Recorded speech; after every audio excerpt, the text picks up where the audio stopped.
तुळजापूर तालुक्यातील ग्रामस्थांचे वर्ग 1 मधील जमिनी वर्ग 2 मध्ये केलेल्या प्रकरणाच्या चौकशीसाठी आमरण उपोषण.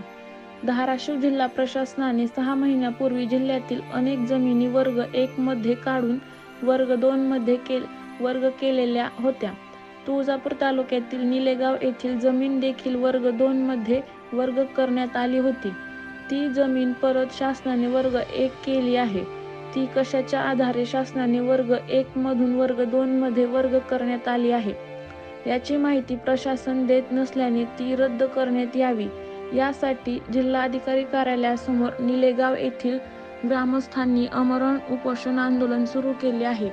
प्रशासन याबाबत कुठलीच माहिती देत नसल्याने ग्रामस्थांनी हे टोकाचे पाऊल उचलले असून प्रशासनाने लवकरात लवकर यासंबंधीची माहिती द्यावी, अन्यथा हे आमरण उपोषण सुरू ठेवण्याचा निर्धार त्यांनी केला आहे.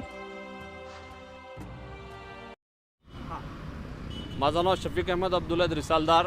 मी निलेगाव तालुका तुळजापूर जिल्हा धाराशिव येथला रहिवासी असून आज आम्ही इथं उपोषणाला बसलो. आमच्या जमिनी वर्ग 1च्या 2 करण्यात आलेल्या आहेत. कोणतेही आम्हाला नोटीस न देता माननीय जिल्हाधिकारी साहेब दिवेगावकर यांच्या आदेशानं आमच्या जमिनी वर्ग 1चे 2 करण्यात आले आहेत आणि इतर हक्कामध्ये देवस्थान इनाम जमीन आणि कुळ कायद्याला जमीन असं शेरा मारण्यात आलेला आहे. ते कमी करण्यासाठी आम्ही वारंवार जिल्हाधिकारी साहेब आणि तहसीलदार साहेब यांना वारंवार निवेदन देऊन आमचं आजपर्यंत ते वर्ग 2चं 1 करण्यात आलेलं नाही आणि इतर हक्कातील शेरा हा कमी करण्यात आलेला नाही.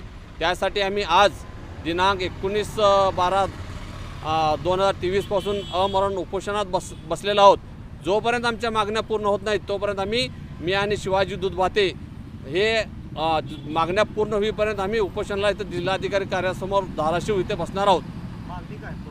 आमची मागणी जी आहे की आमचे वर्ग 2 झालेल्या जमिनी हे कोणताही मोबदला न घेता 1 करण्यात यावेत आणि इतर हक्कातील जे शेरा आहे देवस्थान इनाम कुळ कायद्याला आलेली जमीन हे शेरा कमी करण्यात यावं, हे आमच्या प्रमुख मागण्या आहेत.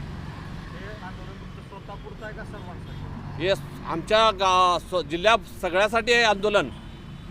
हे जे आंदोलन आहे ना सर्व जिल्ह्यासाठी आहे, म्हणून आम्ही आज इथं जिल्हाधिकारी कार्यालय धाराशिव इथं बसलेलो आहोत.